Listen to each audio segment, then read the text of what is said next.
जैसा कि traffic police ने आज के दिन के लिए एडवाइजरी जारी की है कि एलएमवीज को श्रीनगर से जम्मू की तरफ चलने की इजाज़त है। उसके लिए जो है कट ऑफ टाइमिंग्स जो है वो निर्धारित की गई है। इसलिए लोगों से गुजारिश यही है कि आप कट ऑफ टाइमिंग्स का जो है खास ख्याल रखें,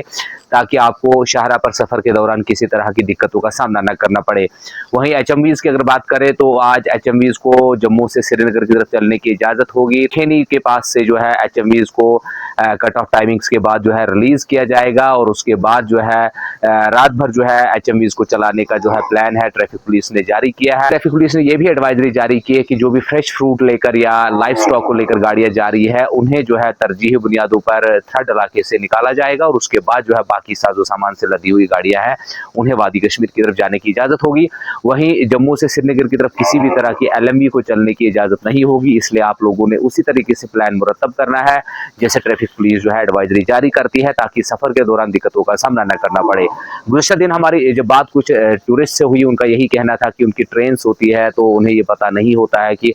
किस तरीके से सफ़र करना है जम्मू से नेशनल हाईवे पर। इसलिए टूर ऑपरेटर्स, टैक्सी ड्राइवर्स और टैक्सी ड्राइवर्स जो भी है उन्हें ये टूरिस्ट को पहले ही क्लियर कर देना चाहिए कि आज ट्रैफिक कहाँ से कहाँ की तरफ चल रहा है और उसी तरीके से सवारी भरनी चाहिए